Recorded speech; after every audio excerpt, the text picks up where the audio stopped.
Qualities and the major attributes of being a leader is just an exciting opportunity for me. Now let me give you this list. Number one, a leader needs unwavering courage. The courage to do what you didn't think you could do.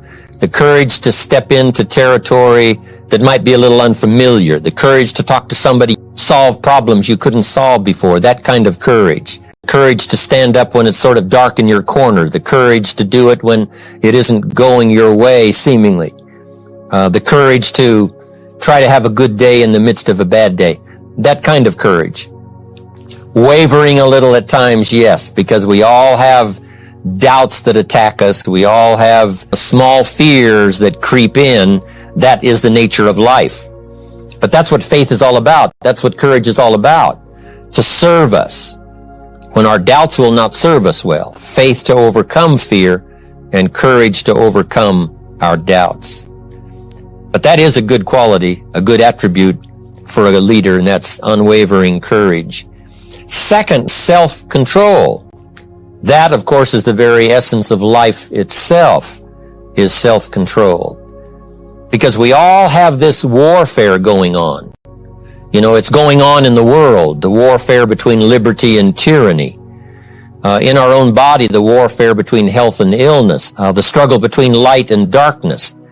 We must drive the dark side of our nature into a small corner and let the positive side flourish.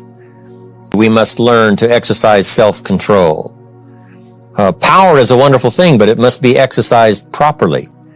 It must be exercised to benefit, not to destruction. So self-control is certainly necessary to be a strong leader, so that you can become the best example. The example of having your temper well managed. The best example of choosing wise words and not being careless. That kind of control. Control of your appetite. Control of your desires, so that they fit into the positive side of life and not the negative side. Self-control, very important. The leader must have a keen sense of justice. How very true. Justice we become familiar with, even when we're small. When certain things that happened or were done to us that something told us that wasn't right. Something did us wrong. We have that sense of right and wrong, and it starts very early.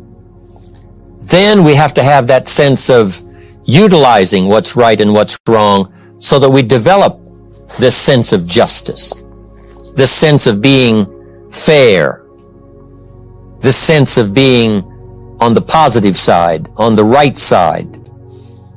We have to have justice when we're building an organization. What's fair? What is a good balance? The marketing system that to be fair for everyone, certain rules and regulations, so that all of us have a chance to fit within this framework of fairness, justice, and what's right. Otherwise, enterprise cannot work. A sense of justice. Here's another one. Definiteness of decision. Indecision is the thief of opportunity. If you don't decide, the opportunity could slip away. If you don't decide what you're going to do today, the day could get away, and you're not very effective. The decisions we make in the early part of our life sometimes last for a lifetime. The early decisions that you make about what you're going to do with your life, those decisions are vitally important. If you neglect them and don't make them, sure enough, the time passes, and the opportunity sometimes is diminished, and sometimes you spend a lot of time now catching up simply because you didn't make those early decisions. We need decisions to correct poor decisions, to overcome our mistakes. It's possible, of course, for all of us to make unwise decisions. And at the end of 1 year, at the end of 1 week, 1 month, or at the end of a few years, we say, that decision cost me too much. Cost me a lot of time, cost me a lot of money, cost me a chance to be productive. But as long as you're alive, there's still a chance to use new decision power to correct the mistakes of decisions that were bad in the past. All of us have the opportunity to do that. You got to be definite in making decisions so that the opportunity doesn't pass you by. Take advantage. Here's the next one. A good leader has definite plans. How important that is. Make some plans for the future. This has got to be one of the greatest years. You've got to now make your plans. Don't let this momentum pass you by. Maybe you've, because of the lack of plans, have lost a month or two, or you've lost a week or two, or maybe you've lost a year and you were 10% effective instead of 100%. Now's the time to change all that and start making some plans. You got to have some plans for your family. One of the challenges all of us have in making our plans is how to balance everything, to make sure that we don't regret at the end of the year, I spent too much time on that. I spent too much money. Definite plans. The plans for the use of your money so that you find yourself secure regardless of what happens. One more on plans, and that is the plan for your personal development. The plan to be better this year than last year. The plan to take the classes, attend the workshops, do everything you possibly can to show personal progress. Not just financial progress. Not just the progress of having one more car or one more home, but the progress of personality, the progress of communication skills, the progress of recruiting skills, the progress in how to deal with people, progress in using your influence so that it multiplies its power by 5 by 10 versus what it used to be. You need those kind of plans. A plan for personal growth, personal development. Next, a good leader has the habit of doing more than what he gets paid for. Doing more than you get paid for means that you're getting ready for the next move up. Because if you do more than you get paid for, you've made an investment. The average person might think if I do more than the company requires, then they're ripping me off. I'm not getting paid for that extra time, that extra attention. But you must not view it that way. You must say, I'm getting there a little earlier, staying a little later, as an investment in my own personal future. Because I want that kind of reputation. I want that kind of philosophy to work in my life. Do more than you get paid for. So what you don't get paid for, don't worry about that.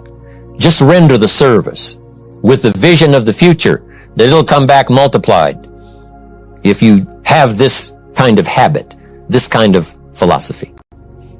Next, about personality. You need a pleasing personality.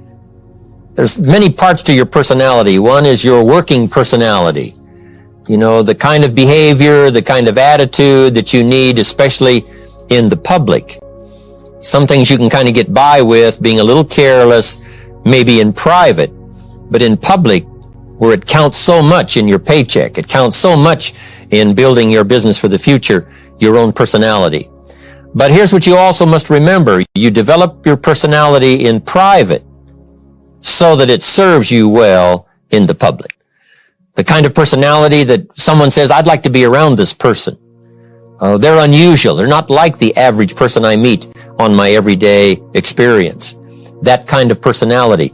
Here's the best gift you can give someone. And that's the gift of attention. Attention is so powerful. When I was a young man, I met Nelson Rockefeller, one of the richest men in America at that time. He's gone now. But he was a unique individual, ran for vice president of the United States. And I had a chance to be where he was holding a press conference. And I got close enough so that when he walked out, I had a chance to step up, right, when security was not all that severe in those days. And I had a chance to put out my hand, shake his hand, and say, Mr. Rockefeller, my name is Jim Rohn. And what I remember most was the attention he gave me. With the lights of the cameras around and everybody all around, he looked right at me and said, Jim Rohn, where are you from? I said, Idaho.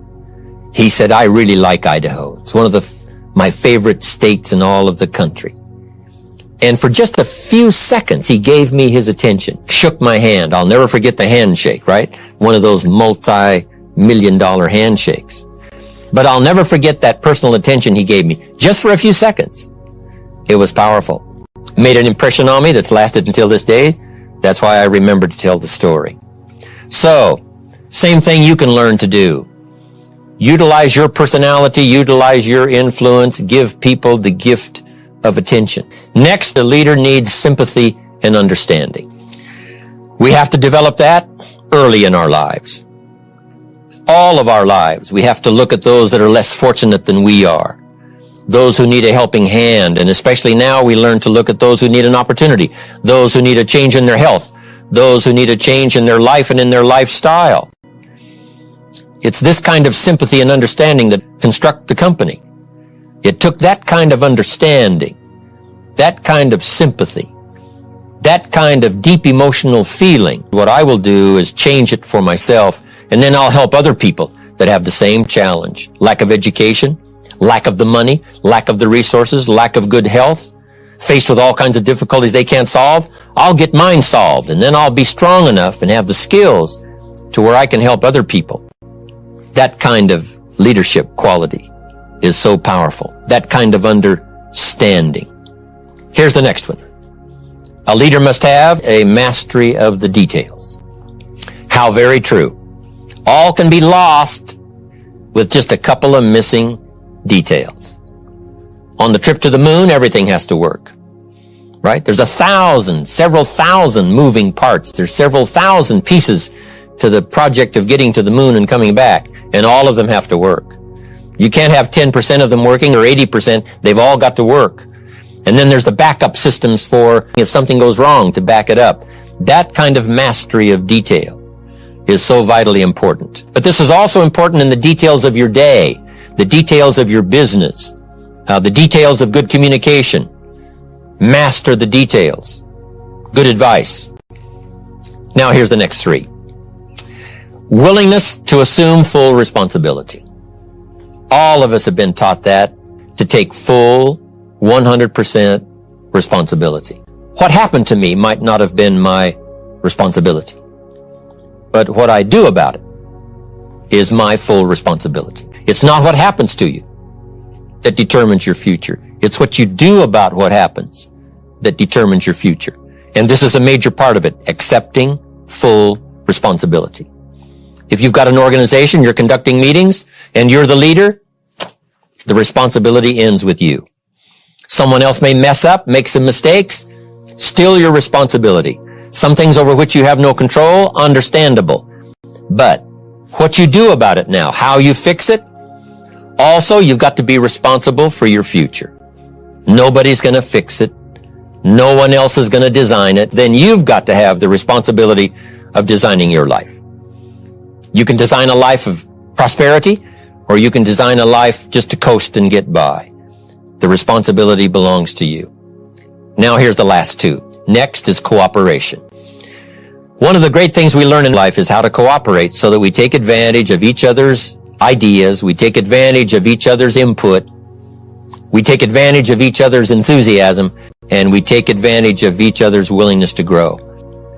There's an ancient phrase that says, if two or three agree, nothing is impossible. If they agree on the same project, if they agree on the same vision, if they agree on how to get there, I'm telling you, nothing is impossible. Nothing can stand in their way. Just two or three. If we cooperate, there's nothing we can't do. It'll get us to a place of honor, respect, prestige, influence, feeling good about ourselves for the hard work that we're doing, cooperating with each other. I want to cooperate with you, helping build your business.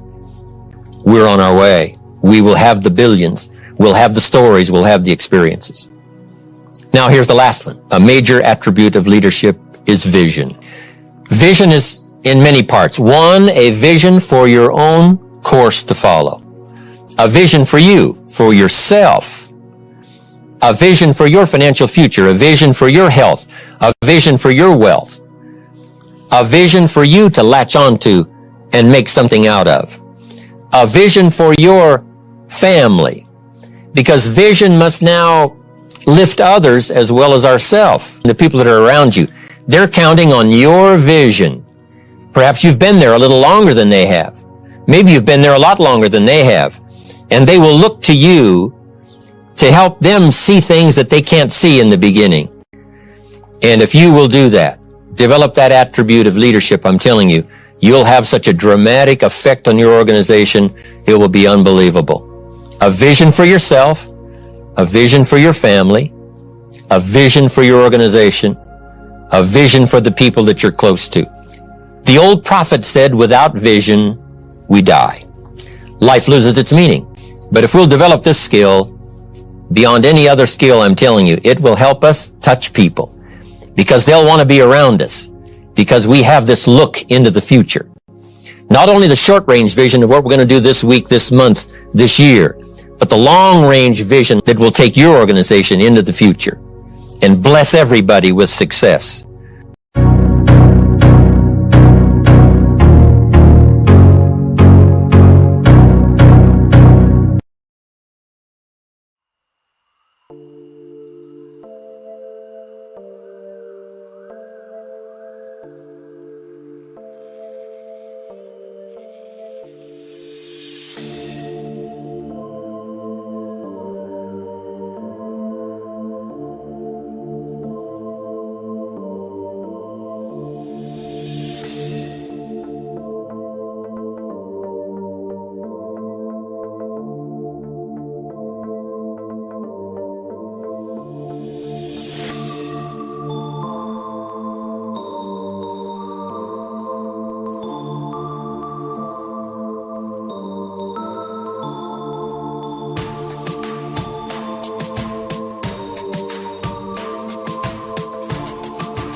so high I'm hypnotized.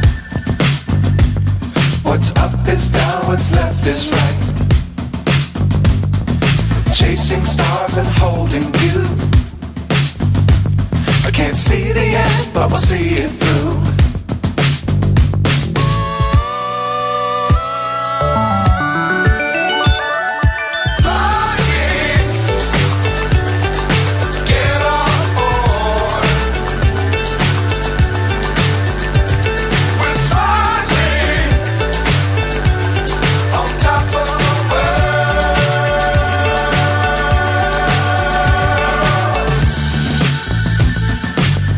Times don't fly too high. Be sure to keep the ground in sight. Fly forever if you keep it tight. Love the world but keep the sky on your mind.